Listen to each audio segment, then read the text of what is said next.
What's up guys, it's Ollie from History Profiles, and today I will be taking you to 17th century Japan. This was a time for warriors, men of the sword, and killers. Through their deeds in life, they would be immortalized throughout the land. The men I am talking about are the samurai, and these warriors would be respected throughout time, as to master the craft of the sword, you need willpower, perseverance, and the ability to endure pain and failure. One of the greatest swordsmen of Japan was Sasaki Kojiro, and this is his story.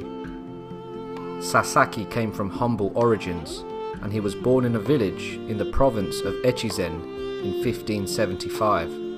He lived at the turn of the Sengoku period and the beginning of the Edo period.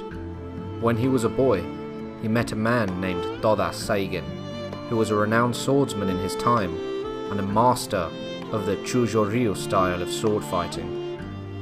Sasaki would soon become his pupil and would gradually learn what it is to be a warrior. Once Sasaki became a man, he reached the height of 5'10", which would have been considered a giant in that time in Japan. He is also described to have immense strength. It is said that through the teachings of Toda Saigen, Sasaki would be inspired to develop a fighting style for which he would become famed and feared. He would use his odachi, which means great sword, which was typically a lot longer than your average katana and would weigh significantly more. This weapon would only have been practical to the strongest and most skilled of fighters. Sasaki had evolved into a warrior through the teachings of Toda Saigen, and on one fateful day, he would challenge his master's brother to a duel. The two warriors would look at one another and then clash. Sasaki, however, would come out of the duel victorious, gaining reputation as a warrior. Sasaki had studied under Toda Saigen his whole life, and Toda was the master of Kodachi, which is a short sword. He sparred with numerous opponents, learning the style of Chujoryu, and now he knew after defeating his master's brother that his time had come to move on. But where would he go, and what would he do? Some accounts say that Sasaki wandered the country and would spend time in training and meditation. But what we do know is that Sasaki would do what all the greatest martial artists do, and he would invent his own fighting style. Sasaki spent his time observing nature and the cycle of life in order to develop his new technique of swordsmanship. One day, he saw a bird taking flight, and this inspired his new technique, which he would go on to perfect.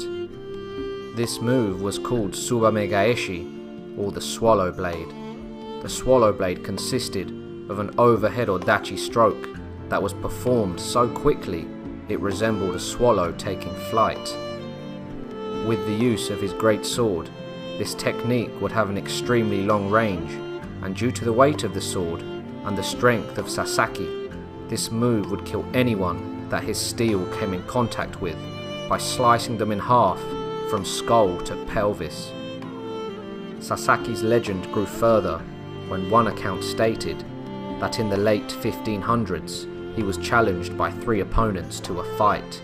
Sasaki, however, did not use a sword for the fight, and would instead use a dasen, which is a Japanese war fan with metal ribs.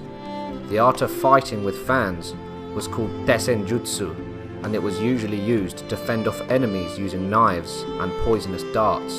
Why Sasaki did not use a sword is unknown. Did he not want to kill all 3 opponents easily and challenge himself? Or did he not have the opportunity to draw his sword? Nevertheless, he fended off 3 armed men with swords and defeated them. Word quickly spread around Japan of this epic fight, and Sasaki was honoured by Lord Hosokawa Tadaoki by being offered the position of Chief Weapons Master of the Hosokawa domain in north of Kishu. Sasaki would take part in a number of duels that have now been lost to history. For a warrior to gain reputation, he must best another man in the art of the sword, and that is exactly what Sasaki did. Sasaki would win every duel he fought in, and usually these were to the death. He strived to achieve perfection in the art of the sword, and that could only be achieved through practice, patience, and steel clashing with steel. Sasaki would soon become famous around all of Japan, and he would be known as the Demon of the Western Provinces. He earned this name due to his skill with the Odachi sword, as this huge monstrous blade was depicted in Japanese culture as a weapon a demon would use. In 1610, Sasaki would open a dojo in Kokura, and due to his fame, he attracted many martial arts students who wanted to learn from the legendary demon of the Western Provinces. However, there was one man in Japan who wasn't afraid of Sasaki, and this man was Miyamoto Musashi, the Sword Saint. Musashi had heard of Sasaki's fame and asked Lord Hosokawa Tadaoki to try and arrange a duel. The time and place was set for the 13th of April 1612 on the island of Ganyujima. Sasaki accepted this duel as he had heard of Musashi's legendary fights and how he had never lost a duel, and the idea of the fight got him excited. The match was set in a remote place due to the fact that by this time Sasaki had acquired many followers and disciples, and if they saw him lose, they would no doubt try and kill Musashi. According to legend, Musashi arrived 3 hours late to the duel. This was said to be a psychological tactic he used to unnerve his opponents. By the time he arrived, Sasaki was infuriated at this sign of disrespect. He drew his huge sword and cast his scabbard into the water, which was a sign that this duel would be to the death.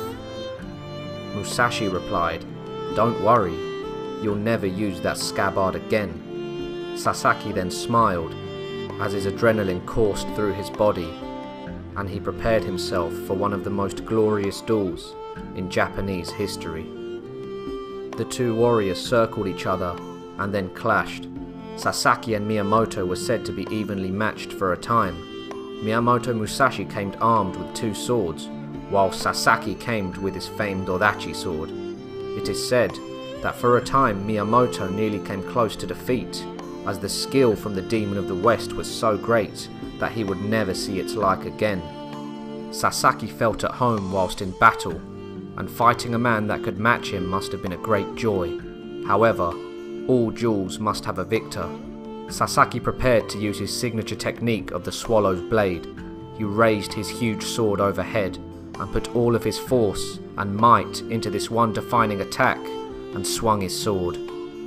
Before you could even blink, Musashi's sword had crushed Sasaki's skull, and in that moment, Musashi's traditional Chinese topknot and hairband fell to the floor. The master of the sword, Sasaki, lay dead on this beautiful island and defeated. A statue was later built on the island, honouring the 2 men, of both of them engaging in battle. In Sasaki's earlier life, he had watched the cycle of life and nature take its due course, so he knew better than most that his life would probably end by the sword. The famous quote, "If you live by the sword, you die by the sword," can be used in this instance, as a warrior knows that in the heat of battle, you can die at any moment, but at the same time, a warrior lives for that very moment. Sasaki Kojiro has now been immortalized in the anime Record of Ragnarok, where he is chosen to represent all of mankind to fight the gods. I hope you all enjoyed the video. If you did, make sure to like, subscribe and share, and I'll see you all next week for another history profile.